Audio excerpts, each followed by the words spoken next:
voulez entendre quelque chose d'ironique?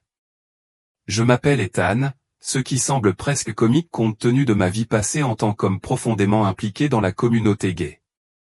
J'étais immergé dans cette communauté, obsédé même, à la poursuite de désirs fugaces avec abandon. Mais maintenant que j'y pense, peut-être que mes parents avaient une compréhension plus profonde lorsqu'ils ont choisi mon nom. Peut-être savaient-ils, même à l'époque, que mon nom servirait un jour de phare, me ramenant à la foi. Ethan. Quel nom apporter avec un tel poids de signification? En tout cas, ce que je suis sur le point de partager est l'histoire de mon expérience de mort imminente la nuit où j'ai failli me noyer. C'est quelque chose que je vais raconter du mieux que je peux, avec toute l'honnêteté dont je suis capable.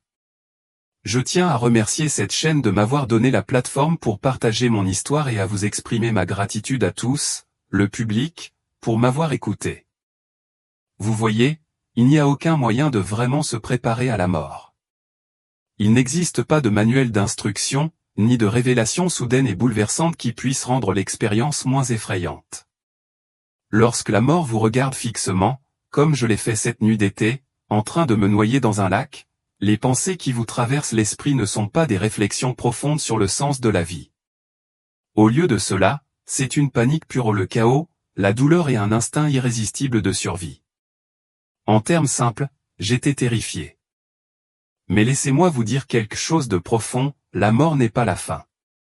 Je peux le dire avec certitude parce que je l'ai vécu de première main. Ce qui se trouve au-delà est bien plus que ce que les mots peuvent exprimer, mais je vais faire de mon mieux pour le transmettre. La première chose dont je me souviens est la lumière. Pas la lumière que vous connaissez ici sur Terre, mais quelque chose de complètement différent en vivant, pulsant avec une connaissance que je pouvais ressentir au plus profond de moi. Cette lumière n'était pas seulement quelque chose qui brillait, elle avait une présence. Elle atteignait l'intérieur de moi et inondait chaque partie de mon être. Et puis, ce n'était plus seulement de la lumière, c'était de l'amour, pur et sans limite. Je n'étais plus dans l'eau, je ne luttais plus pour respirer ou pour rester en vie. Au lieu de cela, j'étais attiré vers le haut, soulevé par cette force à laquelle je ne pouvais pas résister, ni ne le voulais. Tout autour de moi, il y avait une sensation écrasante d'apesanteur. C'était comme si tout ce que j'avais toujours porté, la culpabilité, la peur, le regret avait complètement disparu. Et puis, au loin, je l'ai vu. Au début, ce n'était qu'une silhouette, debout au milieu de la lumière rayonnante. Mais même de loin, j'ai su instinctivement que ce n'était pas n'importe qui.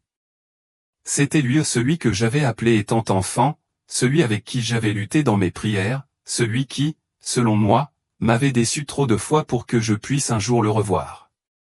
Jésus. Les mots ne parviennent pas à exprimer la profondeur de ce que j'ai ressenti en le voyant, en sachant, sans l'ombre d'un doute, qu'il était réel, présent et qu'il m'attendait. J'avais une douleur profonde en moi, un désir si fort de tendre la main vers lui. Mais le chemin vers lui n'était pas simple. Il y avait quelque chose entre nous, quelque chose qu'il voulait que je comprenne, quelque chose que je ne pouvais pas commencer à comprendre à ce moment-là. Si vous pensez que c'était la partie la plus incroyable de l'expérience, vous vous trompez. Ce qui s'est passé ensuite allait changer le cours de ma vie pour toujours. Mais avant de plonger dans le sujet, permettez-moi de faire un pas en arrière. Pour saisir pleinement l'importance de ce moment, vous devez comprendre l'homme que j'étais avant. J'ai grandi à l'église, non pas comme un participant occasionnel, mais comme quelqu'un qui était là tous les dimanches, sans faute. Ma famille n'a jamais manqué un service, qu'il pleuve ou qu'il fasse beau. J'ai appris les histoires de la Bible avant même de savoir épeler mon propre nom, j'ai mémorisé des versets pour être récompensé et j'ai chanté des hymnes avec une ferveur qui dépassait de loin mes capacités musicales. Mais même à ce moment-là, je savais que quelque chose était différent chez moi. À l'âge de 10 ans, j'ai commencé à remarquer des choses que les autres garçons semblaient ignorer. J'étais attiré par les garçons qui m'entouraient d'une manière que je ne pouvais pas expliquer. Je n'avais pas les mots pour l'exprimer à l'époque, mais je savais au fond de moi que c'était quelque chose dont je ne pourrais jamais parler, ni dans ma famille, ni dans mon église. Alors, je l'ai gardé pour moi, enfoui au plus profond de moi. Chaque soir, je priais Dieu, le suppliant de me changer, de me rendre normal, de me rendre juste. Et comme rien ne changeait, j'ai commencé à me demander s'il m'écoutait vraiment. À 20 ans, j'avais renoncé à demander. Si Dieu ne m'enlevait pas cette part de moi, je me suis dit que je m'en sortirais toute seule. J'ai donc déménagé en ville, loin de la petite église où j'avais grandi, et j'ai commencé à vivre une vie qui, en apparence, semblait beaucoup plus authentique, plus réelle. Je sortais avec des gens, je faisais la fête et j'essayais de combler le vide qui était en moi par des relations passagères et des distractions. Mais à chaque échec relationnel, chaque matin je me réveillais avec le même sentiment de vide que la veille, et je commençais à me demander si mes parents avaient eu raison depuis le début. Peut-être que Dieu m'avait tout simplement abandonné. À 34 ans, je n'étais plus en colère contre Dieu.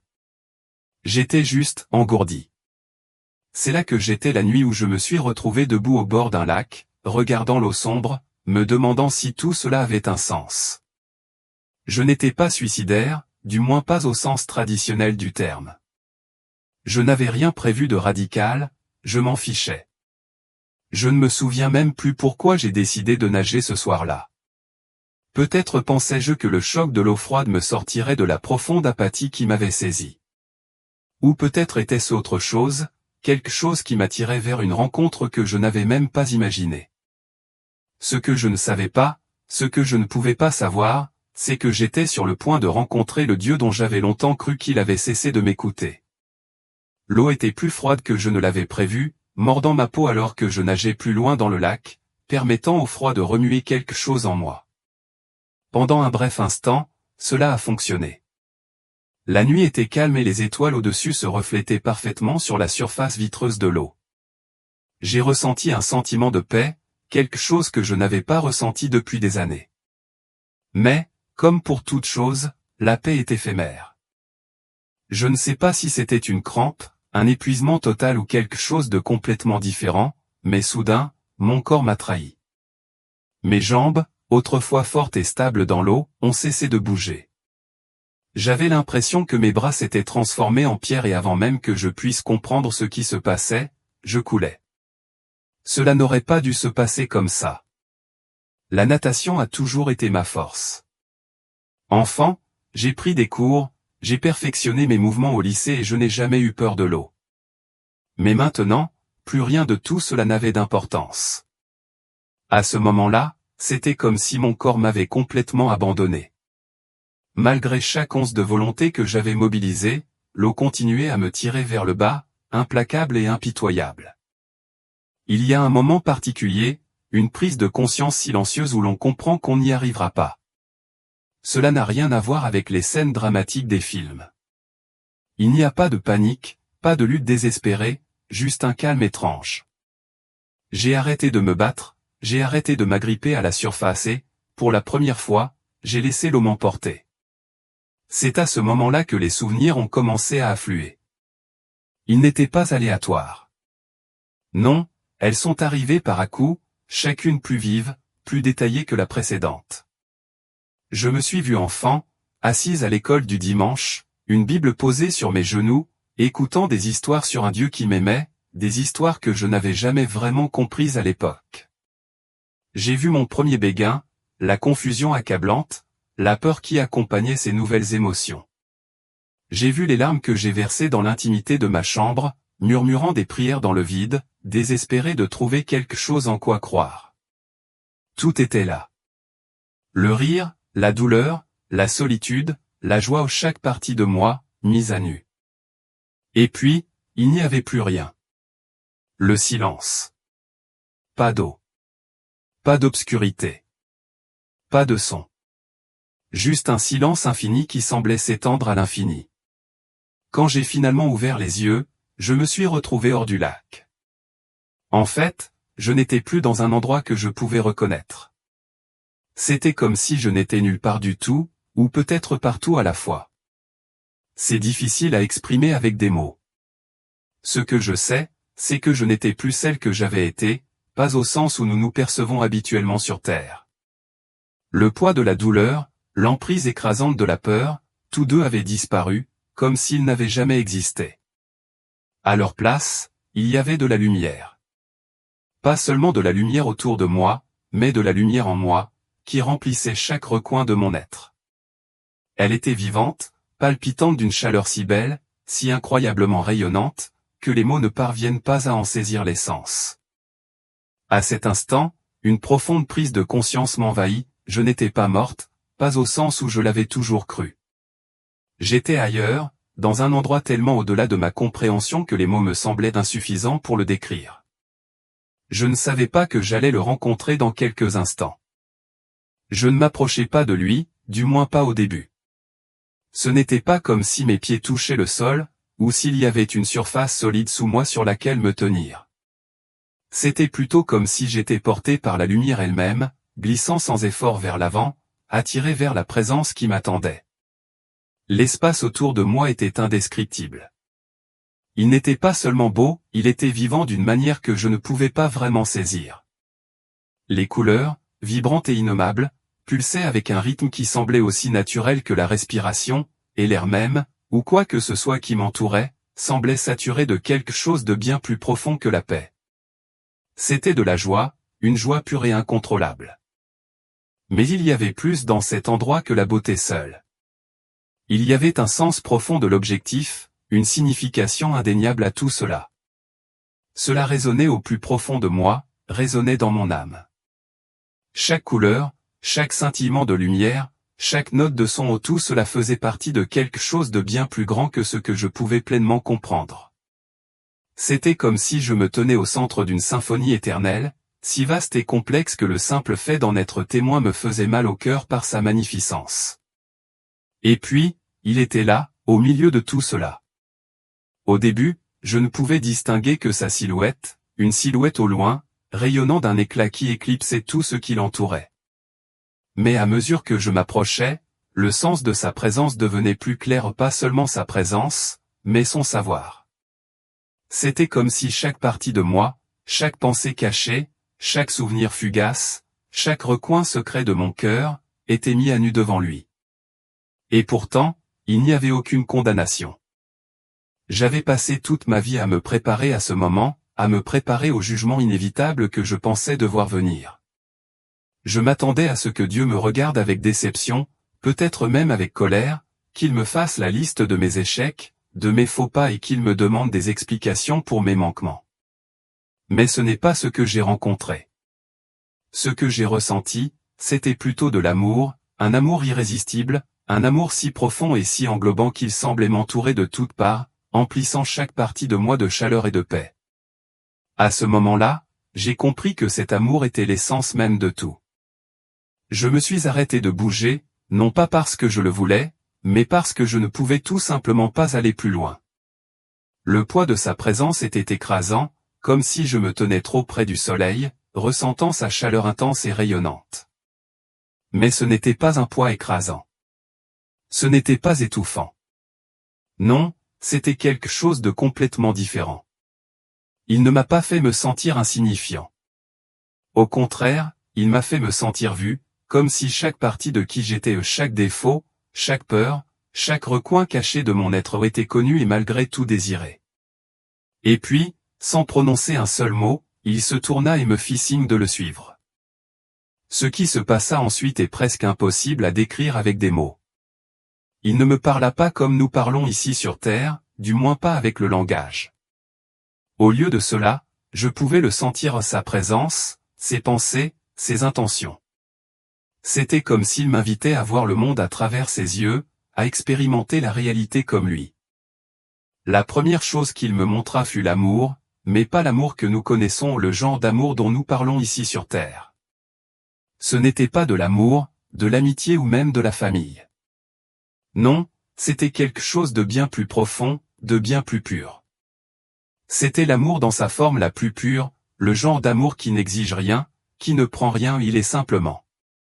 C'était l'amour qui avait créé l'univers, l'amour qui le soutenait, qui maintenait tout ensemble même maintenant, à cet instant précis. C'était le battement de cœur de l'existence. Dans cet amour, je me voyais. Mais pas comme la version que j'avais toujours essayé d'être, celle derrière laquelle je me cachais depuis des années, ou celle que je pensais être censé devenir. Non, j'ai vu la vraie moi, celle qu'il avait façonnée de ses propres mains. C'est difficile d'expliquer comment, mais à ce moment-là, quelque chose a cliqué dans mon cœur. J'ai compris quelque chose que je n'avais jamais saisi auparavant. Je n'étais pas une erreur. Ma vie, mes luttes, mes questions, mes doutes n'étaient pas le fruit du hasard. Ils n'étaient pas le résultat d'une erreur cosmique. Ils faisaient partie d'une histoire plus vaste, une histoire qui lui appartenait. Et en réalisant cela, j'ai ressenti le plus profond sentiment de paix. Il n'avait pas honte de moi. Les larmes me montèrent aux yeux tandis que je regardais des scènes de ma vie se dérouler devant moi. Des souvenirs que j'avais depuis longtemps oubliés, des moments que je pensais avoir perdus ou enfouis profondément, me revinrent avec une clarté éclatante. La façon dont il me les révéla ne ressemblait à rien de ce que j'avais connu jusqu'alors. C'était comme si chaque instant, chaque souvenir, était un fil dans une grande tapisserie, chacun faisant partie intégrante du tout. Et chaque fil comptait, peu importe à quel point je l'avais cru insignifiant ou brisé. Même les moments que je pensais perdus, gâchés ou inutiles, ils ne l'étaient pas. Ils avaient un but. Ils faisaient partie de quelque chose de bien plus grand que ce que j'avais jamais imaginé. Mais juste au moment où je commençais à sentir un sentiment de paix s'installer en moi, la vision changea. Ce que je vis ensuite n'était pas seulement un reflet de ma propre vie, mais le monde dans sa forme la plus vraie, tel qu'il était censé être. Il était parfait, ininterrompu, baigné de lumière et vivant d'un profond sentiment de connexion. Les gens ne s'aimaient pas seulement les uns les autres, ils appartenaient les uns aux autres. Leur vie était si étroitement liée qu'elles ne pouvaient être séparées, chacune étant une partie essentielle de l'autre, liée d'une manière qui semblait éternelle et incassable. Mais ensuite, la beauté a commencé à changer. J'ai vu les fractures, les fissures lentes et subtiles qui avaient commencé à apparaître. Au début, elles étaient presque imperceptibles, comme la plus légère fissure dans une fenêtre, facilement négligée. Mais alors que je regardais, ces fissures se sont rapidement propagées, se ramifiant vers l'extérieur comme des vrilles, tordant et déformant la perfection du monde en quelque chose de sombre, fracturé et méconnaissable. J'en ressentais le poids, la profonde tristesse douloureuse de ce qui avait été perdu. La douleur me pressait la poitrine, rendant la respiration difficile. J'avais envie de détourner le regard, de fermer les yeux et de l'ignorer, mais je ne pouvais pas. Je devais le voir. À travers tout cela, je pouvais sentir sa présence à mes côtés, non pas en tant que juge ou accusateur, mais en tant que quelqu'un qui était simplement là, témoin de la destruction. Il ne condamnait pas. Il me montrait le prix terrible de la rupture. Au moment même où je pensais ne plus pouvoir en supporter le poids, j'ai vu la croix. Ce n'était pas seulement un symbole, ni une image lointaine ni une idée abstraite, elle était réelle, palpable, vivante. J'étais là, debout au pied de la croix, regardant le corps brisé de celui qui, je le savais maintenant, m'avait créé. À ce moment-là, tout m'a frappé d'un coup. J'ai ressenti tout le poids du péché, pas seulement le mien, mais le péché du monde entier. Ce n'était plus un concept abstrait, ce n'était pas quelque chose que l'on pouvait rejeter ou ignorer. C'était réel, tangible et écrasant. C'était comme si tout le poids de la douleur et des méfaits du monde avait été déversé dans cet instant, et j'en ressentais chaque once. Et pourtant, même dans l'obscurité étouffante de cette douleur, il y avait de l'amour. Je ne peux pas l'expliquer ou cela défiait l'entendement, mais je savais, au plus profond de moi-même, que tout ce qu'il m'avait montré, la beauté, l'amour, la rupture, la tristesse avait mené à cela. La croix n'était pas seulement la réponse à mes questions personnelles. C'était la réponse à tout, à tout. C'était le pivot sur lequel tournait le monde entier, le point de pivot entre l'obscurité et la lumière, la destruction et la rédemption. Quand je me suis retourné vers lui, il était beaucoup plus proche maintenant, suffisamment près pour que je puisse voir son visage. Ce n'était pas ce à quoi je m'attendais. Il n'y avait pas d'éclat surnaturel, pas de rayonnement surnaturel. Son visage était simple et humain, et pourtant il rayonnait de compassion d'une manière qui me faisait mal au cœur. Il y avait de la compréhension dans ses yeux, une compréhension profonde, insondable. Et dans ce regard, je savais que je n'étais pas seul. Ni à ce moment-là, ni jamais. Juste au moment où je pensais que le voyage touchait à sa fin, il parla. Mais quand il parla, ce n'était rien de ce que j'avais imaginé. Il n'y avait pas d'orage, pas de tonnerre, pas de voix tonitruante venue du ciel qui secouait la terre. Non, ces mots étaient plus doux que ça, plus calmes, mais infiniment plus puissants. Ils ne résonnaient pas simplement dans mes oreilles, ils étaient la vérité ou une vérité si profonde qu'elle dépassait toutes les défenses que j'avais jamais construites, toutes les excuses que j'avais inventées et tous les mensonges dont j'avais essayé de me convaincre. La vérité qu'il disait était simple, juste 6 mots, tu n'es pas qui tu étais. Il n'avait pas besoin d'expliquer davantage. Ces mots avaient tout le poids que j'avais besoin d'entendre. Il n'y avait aucune condamnation, aucun rejet. Ce n'était pas un jugement sur qui j'avais été, c'était un appel à quelque chose de plus, une convocation pour entrer dans la réalité de qui j'étais vraiment censé être. C'était une invitation à me voir comme il me voyait, non pas à travers le prisme des erreurs passées, des insécurités ou des peurs, mais comme j'avais été créé pour être. Pendant une grande partie de ma vie, je me suis défini par les choses qui, selon moi, faisaient de moi ce que j'étais, par mes désirs, mes relations, l'identité que j'avais soigneusement construite au fil des ans. J'avais construit une personnalité qui ressemblait à une armure, quelque chose qui me protégeait de la douleur du rejet, de la peur de ne pas être à la hauteur, de la terreur de ne pas être aimé.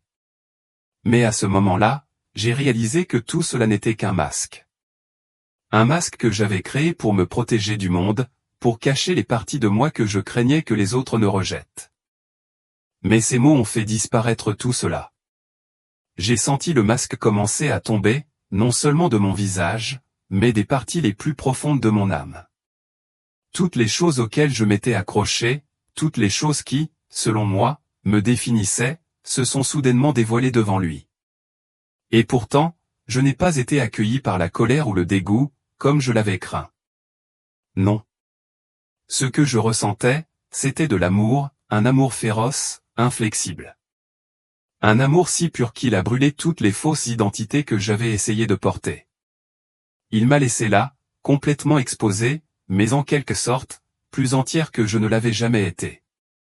Brute, oui, vulnérable, oui, mais aussi complètement vue pour la première fois, pleinement vue, avec tous mes défauts et mes peurs, et pourtant acceptée avec un amour qui transcendait tout.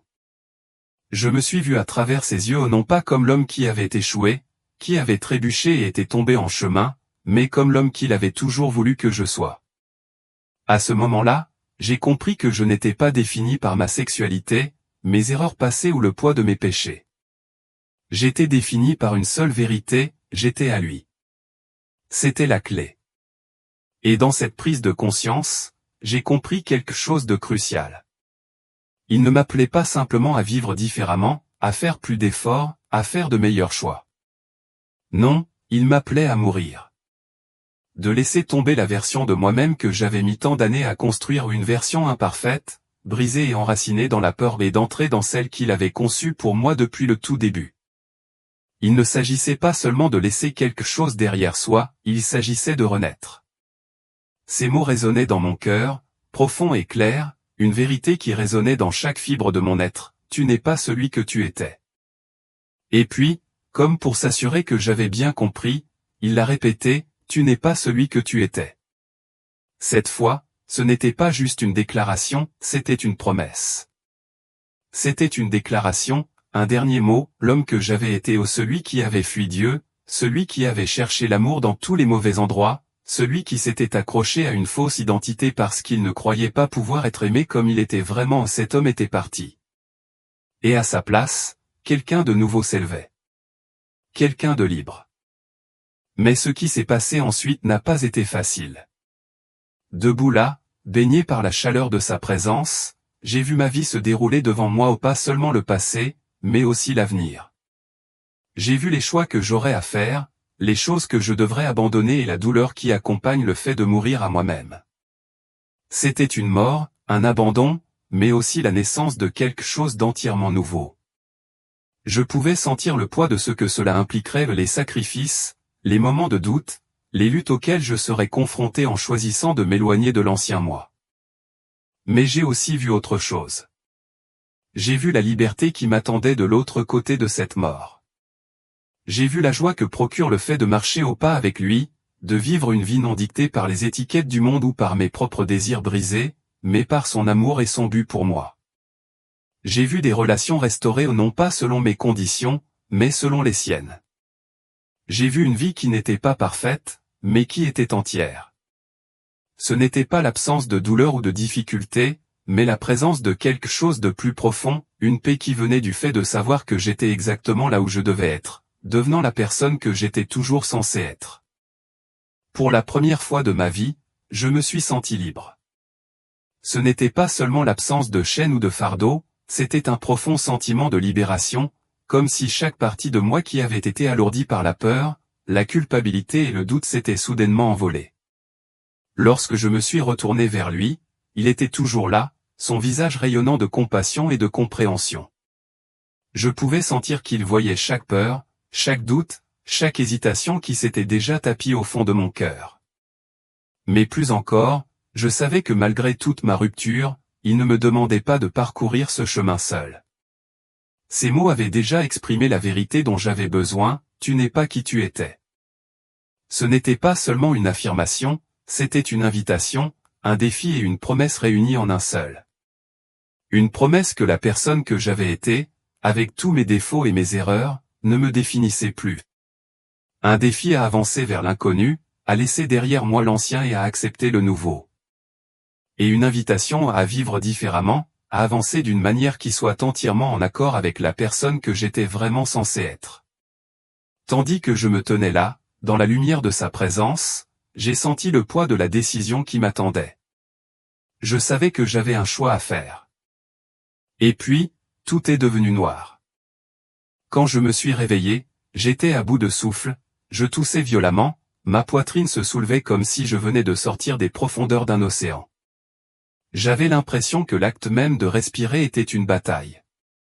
Mes poumons brûlaient, mon cœur battait fort et pendant un bref instant, je me suis demandé si je me noyais toujours ou si ce n'était qu'une autre illusion. Mais ensuite, je l'ai senti.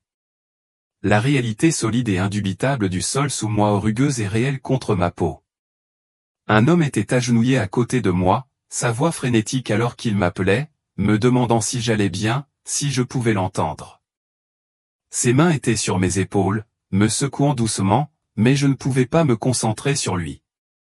Tout ce que je pouvais faire, c'était de regarder le ciel au-dessus de moi, le même ciel qui était là avant que je n'entre dans l'eau. Seulement, maintenant, tout semblait différent. Ce n'était pas les étoiles ou la lune qui avaient changé. C'était moi. Je l'avais vu. J'avais été avec lui. Et maintenant, j'étais de retour dans le monde que j'avais connu mais je n'étais plus la même. Les larmes coulaient sur mon visage, de manière incontrôlable, alors que j'essayais de traiter tout ce qui venait de se passer. Le poids de l'expérience, l'amour écrasant, la transformation, tout cela s'est heurté en moi, rendant la respiration difficile. Je n'étais plus la personne qui était entrée dans l'eau. J'étais quelqu'un de nouveau, quelqu'un qui avait touché l'éternité et avait été touché en retour. L'homme qui m'avait sauvé n'arrêtait pas de parler, me demandant si j'avais besoin d'aide si j'étais blessé. Je secouais la tête, parvenant finalement à murmurer, « Je vais bien ». Je n'étais pas sûr qu'il me croie, comment aurait-il pu? Mais après un moment d'incertitude, il m'a laissé là, assise sur le rivage. Seul, mais pas vraiment seul. Je regardais toujours l'eau, mais mon regard avait changé. Je n'étais plus la même personne que celle qui était entrée dans ce lac. Et maintenant, alors que j'étais assise là, le poids de cette prise de conscience commençait à peser sur moi. Dans les jours qui suivirent, j'essayais de retourner à mon ancienne vie, de recoller les morceaux et de reprendre là où je m'étais arrêté. Mais il devint vite évident que ce n'était pas possible. Tout avait changé d'une manière que je ne pouvais pas défaire. Les choses qui me semblaient autrefois si importantes, mon travail, mes relations, l'identité que j'avais passé des années à façonner méticuleusement me semblaient soudain petites, creuses et complètement dénuées de sens par rapport à ce que j'avais vu et entendu. Ces 6 mots résonnaient constamment dans mon esprit, tu n'es plus qui tu étais. Ce n'était pas seulement le souvenir d'une rencontre lointaine, c'était un appel à l'action, un commandement qui résonnait profondément en moi. Je ne pouvais pas les ignorer, ni prétendre que rien n'avait changé. Car la vérité était indéniable, tout avait changé. La première chose à laquelle j'ai dû faire face, c'était le masque que je portais depuis si longtemps. Et ce n'était pas une tâche facile. Pendant des années, j'avais construit mon identité sur la base de mes désirs, de mes relations et des étiquettes qui me définissaient. Je m'accrochais à ces choses, croyant qu'elles étaient ma vérité. Mais maintenant, à la lumière de tout ce que j'avais vécu, je les voyais pour ce qu'elles étaient vraiment, un faux moi, un reflet déformé de l'homme que Dieu m'avait créé pour être. J'avais cru au mensonge selon lequel ma sexualité, mon passé et mes choix étaient les choses les plus déterminantes pour moi, qu'ils représentaient ce que j'étais au fond de moi. Mais la vérité que j'avais entrevue en sa présence était bien plus vaste que cela. Ma véritable identité n'était pas enracinée dans mes désirs ou mon histoire, elle était enracinée en lui, dans l'amour et le but qu'il avait toujours voulu pour moi. Abandonner ce masque n'était pas un acte ponctuel, ce n'était pas une décision simple que je pouvais prendre en un instant. C'était un processus, un désapprentissage lent et souvent douloureux des mensonges que j'avais acceptés comme vérité pendant si longtemps. Chaque jour, je devais permettre à sa vérité de remplacer les mensonges qui avaient autrefois gouverné ma vie.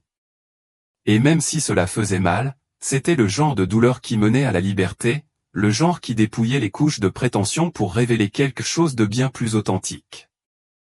J'avais l'impression de perdre une partie de moi-même, mais dans cette perte, j'ai gagné quelque chose de bien plus grand, le vrai moi qui avait été enfoui sous le masque pendant tout ce temps. La deuxième chose que j'ai dû faire a été de me rendre. C'était la partie la plus difficile, lâcher prise, abandonner le besoin de me définir selon mes propres termes. Pendant des années, je me suis battu pour me faire une place dans le monde, pour prouver que j'étais suffisante, que je méritais l'amour, l'acceptation et l'appartenance. Mais à ce moment de soumission, j'ai vu que ma valeur n'était pas quelque chose que je pouvais gagner ou prouver par mes actions ou mes réalisations. C'était quelque chose qui m'avait déjà été donné, librement, par lui. Une nuit, dans le silence de ma chambre, je me suis agenouillé près de mon lit, les larmes coulant librement tandis que je murmurais les mots que je n'avais jamais osé dire auparavant, j'en ai fini avec les combats. Je lui ai tout donné, les désirs que je m'étais accrochés si longtemps, les peurs qui avaient façonné chacune de mes décisions, les rêves et les projets que j'avais construits pour mon avenir.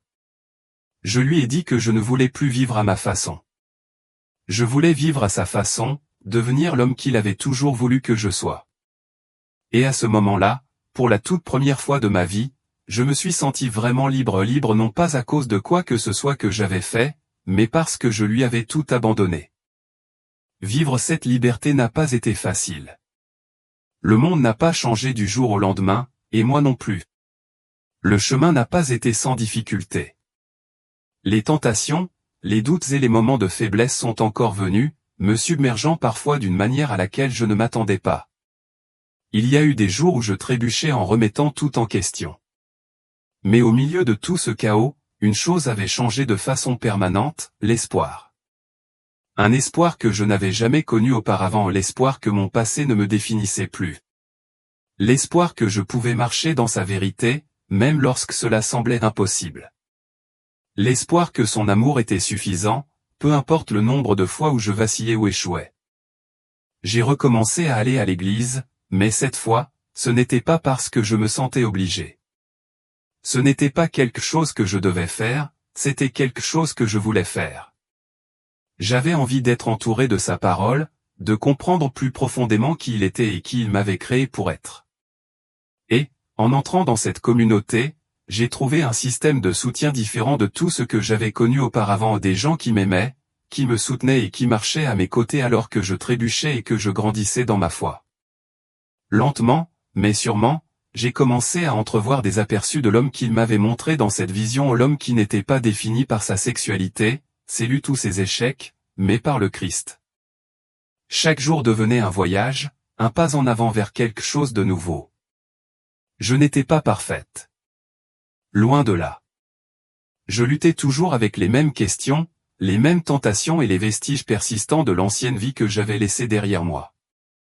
Le combat n'était pas terminé. Mais désormais, je n'avançais plus seul sur ce chemin. Je n'étais plus à la dérive, incertaine de qui j'étais ou de où j'allais. Je savais désormais qui j'étais. Et la vérité était claire, je n'étais pas qui j'étais. Quand je raconte mon histoire aux autres, tout le monde ne me croit pas.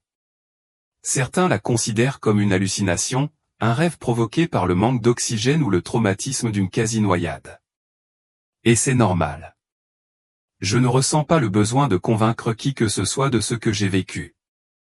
Je n'ai pas besoin que les autres comprennent la profondeur de ce que j'ai vu, de ce que j'ai ressenti ou de la transformation qui s'est produite cette nuit-là. Parce que la vérité que je porte dans mon cœur est indéniable. Je connais celui que j'ai rencontré. Je connais l'amour qui m'a changé. Je connais la puissance des mots qu'il m'a adressés ou des mots qui continuent de résonner dans mon cœur chaque jour, tu n'es plus celui que tu étais. Et à cause de ces mots, je ne vis pas comme l'homme que j'étais autrefois, mais comme l'homme qu'il m'a créé pour être. J'ai passé d'innombrables nuits à réfléchir à cette nuit-là où la noyade, la vision, la rencontre avec Jésus. Il y a des moments où toute l'expérience semble presque trop extraordinaire pour y croire, comme quelque chose qui est arrivé à quelqu'un d'autre, pas à moi. Mais chaque fois que je reviens à ces 6 mots, tu n'es plus celui que tu étais, je me rappelle que ce n'était pas juste une expérience. Ce n'était pas un moment fugace ou un événement aléatoire. C'était un cadeau, un réveil et une transformation profonde qui façonnent encore chaque partie de qui je suis aujourd'hui.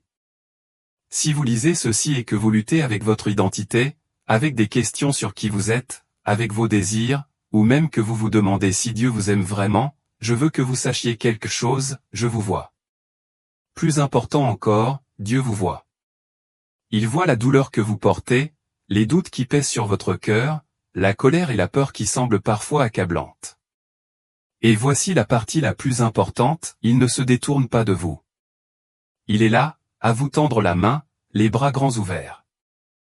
Pendant tant d'années, j'ai pensé que mes désirs me définissaient. Je pensais qu'être gay était la chose la plus importante de qui j'étais, la chose pour laquelle je devais me battre, la chose que je devais défendre, la chose qui semblait être tissée dans la trame même de mon âme. Mais ensuite, je me suis retrouvé en présence de Jésus. Et à ce moment-là, j'ai réalisé quelque chose qui a tout bouleversé, les parties les plus profondes et les plus vraies de qui nous sommes, notre identité, notre valeur et notre but se trouvent en lui. Pas dans nos désirs. Pas dans les étiquettes que le monde essaie de nous coller. Pas dans les voix qui nous disent que nous devrions être ce que nous ne sommes pas. Mais en lui. Je ne partage pas cela pour vous condamner. Croyez-moi, je suis passé par là. J'ai lutté avec ma foi. J'ai remis en question ma place dans l'Église et je me suis demandé si j'avais même une place à la table du plan de Dieu.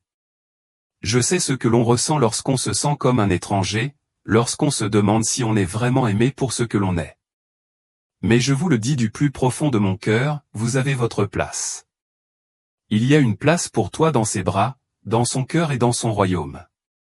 Et ce n'est pas à cause de ce que tu as fait ou n'as pas fait, ni parce que tu rentres dans un moule ou que tu as tout pour toi. C'est à cause de ce qu'il a fait pour toi. Son amour pour toi n'est pas conditionnel. Il est éternel. Quand Jésus m'a montré qui j'étais, ce n'était pas une question de honte ou de rejet.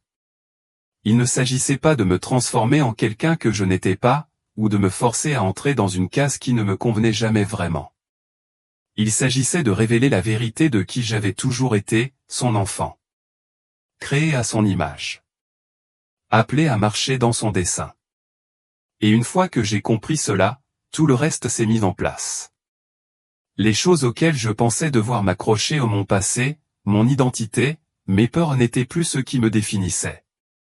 Ce qui me définissait, c'était son amour. Oui, cela signifiait abandonner le masque que je m'étais construit.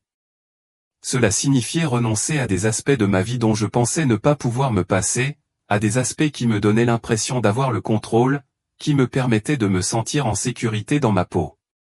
Mais la vérité est la suivante, en perdant ces choses, j'ai trouvé quelque chose d'infiniment plus grand. J'ai trouvé la liberté. Pas le genre de liberté que le monde promet, une liberté qui s'estompe ou nous laisse un sentiment de vide, mais celle qui vient du fait de savoir que l'on est profondément aimé, que l'on est pardonné et que l'on est renouvelé par le Créateur de l'univers. Vous n'avez pas besoin d'avoir toutes les réponses. Vous n'avez pas besoin de savoir comment tout cela fonctionne, ou si vous pouvez vous réparer. Vous n'avez pas besoin d'être parfait. Tout ce dont vous avez besoin, c'est de savoir ceci: vous êtes aimé. Vous êtes suffisant. Et vous avez une place dans le royaume de Dieu, tel que vous êtes. À ceux d'entre vous qui luttent contre l'attirance pour les personnes du même sexe, je veux commencer par dire ceci: je ne suis pas ici pour vous dire que votre cheminement sera facile. Il ne le sera pas. Suivre le Christ signifie donner sa vie à ses désirs, ses projets et parfois même ses rêves. Cela signifie abandonner sa volonté à la sienne. Mais je veux vous dire ceci, de tout mon cœur, cela en vaut vraiment la peine. La joie, la paix et la liberté que vous trouverez en marchant avec lui dépassent de loin tout ce que ce monde peut offrir. Il est facile de penser que suivre Jésus signifie renoncer à tout ce qui fait de nous ce que nous sommes, mais ce que j'ai appris au cours de mon propre cheminement est ceci: il ne vous appelle pas à parcourir ce chemin seul. Il ne vous demande pas d'abandonner quelque chose sans le remplacer par quelque chose de bien plus grand. Il vous appelle à marcher avec lui, étape par étape, tandis qu'il révèle le plan magnifique et complexe qu'il a pour votre vie. Un plan qui n'est pas défini par les normes du monde ou vos luttes, mais par son amour, sa grâce et son dessein pour vous. Je sais que c'est un sujet profondément personnel et complexe, et je sais que vous vous débattez peut-être avec les choses que j'ai partagées, peut-être même que vous n'êtes pas d'accord avec certaines d'entre elles. Ce n'est pas grave. Je ne m'attends pas à ce que vous ayez toutes les réponses, et je ne prétends certainement pas avoir toutes les réponses moi-même. Je suis juste ici pour partager ce que j'ai vécu, et je veux vous inviter à partager également vos pensées. Il ne s'agit pas de convaincre qui que ce soit de quoi que ce soit. Il s'agit d'entamer une conversation honnête, ouverte et ancrée dans l'amour, la vérité et la grâce. Alors, j'aimerais avoir de vos nouvelles. Que pensez-vous de cette histoire? Est-ce qu'elle résonne en vous? Avez-vous déjà eu des questions sur votre foi, votre identité ou votre place dans le plan de Dieu? Comment avez-vous lutté avec ces choses dans votre propre vie? S'il vous plaît, laissez un commentaire ci-dessous et partagez ce que vous avez sur le cœur. Parlons-en, non pas avec un jugement, mais avec une profonde compassion et compréhension. Parce qu'en fin de compte, ce n'est pas seulement mon histoire, c'est l'histoire de celui qui vous a créé. Vous. Celui qui vous aime au-delà de toute mesure et celui qui vous appelle à être exactement celui qu'il a créé pour vous. Vous n'êtes pas celui que vous étiez. Vous êtes bien plus que ce que vous pouvez imaginer. J'ai hâte d'avoir de vos nouvelles.